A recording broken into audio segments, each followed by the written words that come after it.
सर्वांना रामकृष्ण हरी, जय श्रीराम. सर्वांना शिक्षणाचं महत्त्व तुम्हाला 2 शब्दामध्ये सांगणार आहे, जास्त वेळ तुमचा घेणार नाहीये. पहिल्या प्रथम ना, मी हा थॉट्स आहे, मी जे पुस्तक वगैरे वाचतो त्याच्यात मला जे आवडला ते मी तुम्हाला शिकवण्यासाठी सांगण्यासाठी लिहून दिलेलं आहे. Education is the best friend and educated person is respected everywhere. Education beats the beauty and the youth. म्हणजे जे ज्ञानी महात्मे आहेत, जे थिंकर आहेत, जे लेखक आहेत, जे अभ्यासक आहेत, जे विद्वान आहेत, जे महापुरुष आहेत, त्यांनी समाजाला प्रबोधन करण्यासाठी त्यांचे जे काही विचार आहेत ते विचार मांडलेले आहेत. एज्युकेशन हा सगळ्यात चांगला मित्र आहे. ज्या व्यक्तीनं, ज्या माणसाने, ज्याने एज्युकेशन घेतलेलं आहे त्याचा सर्वीकडे सन्मान होतो, त्याला रिस्पेक्ट लोक देतात. आणि education beats the beauty and the youth. म्हणजे एज्युकेशन तुमच्या सुंदरपणाला आणि तुमच्या तारुण्याला हरवतं. म्हणजे एवढं महत्वाचं एज्युकेशन आहे. आता विचार करायची गोष्ट आहे, अभ्यास काय आहे, अभ्यास कशाला म्हणतात. मला असं वाटतं याचं डेफिनेशन म्हणजे याची व्याख्याच तुम्हाला आतापर्यंत समजलेली नाही आहे. अभ्यास म्हणजे पुस्तक वाचणं नव्हे. अभ्यास म्हणजे 24 तास रायटिंग करणं नव्हे. अभ्यास म्हणजे जे आपल्या सरांनी जो आपल्याला जे काही शिकवलेला आहे आपल्याला, त्याचा जो पाठ तुम्हाला दिलेला आहे ना, तो पाठ तुम्हाला प्रॉपर करायचा आहे. आणि तो पाठ फक्त पास होण्यासाठी करायचा नाहीये, तर शिक्षण घेता घेता मनुष्य आपलं जीवनही सुंदर जगत असतो. अभ्यास म्हणजे काय की तुम्हाला जो अभ्यास दिलेला आहे तुमचं बेसिक पक्क होण्यासाठी, तुम्हाला पास होण्यासाठी, तर पास होण्यापुरतंच वाचन लिखाण नको, तर ते आपल्या जीवनाशी आपण ते जोडलं पाहिजे, आपल्या लाईफशी आपण जोडलं पाहिजे. आणि शिकता शिकता आपण शिकून जगायचं शिकलं पाहिजे. आपण फक्त आपला नोकरी लागावी, आपण पास व्हावा, आपण मला चांगले मार्क मिळावे, इथपर्यंत आपण लिहितात वाचतात. अभ्यास म्हणजे सदा सर्वदा आपला जो गोल आहे, आपला जो एम आहे, त्याला पूर्ण करण्यासाठी जी तपश्चर्या, जी साधना केली जाते त्याला अभ्यास म्हणतात.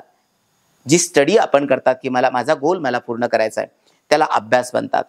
तर तुम्ही सकाळी लवकर, मला असं वाटतं सरासरी तुम्ही सकाळी 5:30 वाजता उठलं पाहिजे. ब्रह्ममुहूर्तावरती उठणं अतिशय महत्वाचं आहे. मी तुम्हाला 3 वाजता 4 वाजता सांगणार नाहीये. 5:30 वाजता तुम्ही उठले पाहिजे.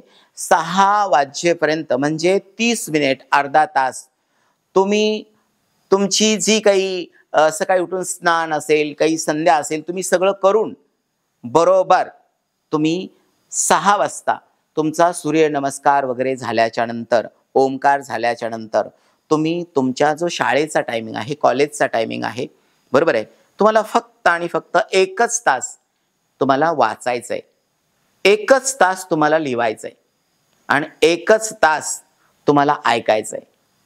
ऐकायचं म्हणजे काय, तुमच्याकडे रेकॉर्डिंग असेल किंवा तुम्ही जे शाळेमध्ये शिकवलंय, कॉलेजमध्ये शिकवलंय, तुम्ही थोडंसं शांत चित्तानं एकांत बसून तुम्ही आठवू शकतात की मॅडमनी काय शिकवलंय, सरांनी काय शिकवलंय, कोण्या विषयावर सर बोलत होते, आणि ते तुम्ही ऐकू. कारण की मला असं वाटतं वाचणं तर कंपल्सरी आहे, लिहिणं कंपल्सरी आहे, पण श्रवण भक्ती सगळ्यात मोठी सांगितलेली आहे. आपण जेव्हा दुसरा शिकवतो आणि आपण ऐकतात ना, तेव्हा आपण खूप शिकतात.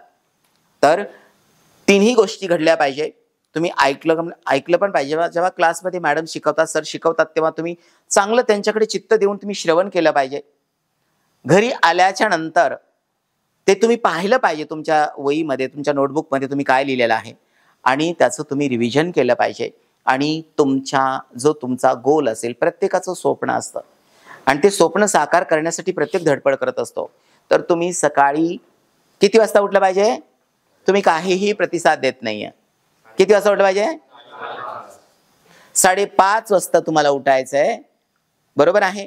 तुमचं स्नान वगैरे झाल्याच्या नंतर, सूर्यनमस्कार झाल्याच्या नंतर, ओमकार झाल्याच्या नंतर तुम्हाला तुमच्या कॉलेजची, तुमच्या शाळेची तुम्हाला तयारी करायची की काल मला मॅडमनं काय शिकवलं होतं, आज मी तो पाठ बरोबर केलाय का नाही, आज मला शाळेत जायचंय, आज माझं लिखाण बरोबर झालंय का नाही, आज माझं वाचन झालेलं आहे का नाही, आज मला मॅडम काही विचारणार आहेत का, सर विचारणार काय, ह्याची तुम्हाला थोडीशी काळजी पण असली पाहिजे.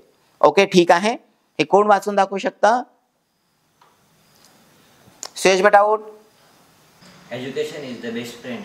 An educated person is respected everywhere. Education beats the beauty and the youth. Good good. परत एकदा तुम्हाला मी वाचून दाखवतो, सगळ्यांनी श्रवण करायचंय. Education is the best friend.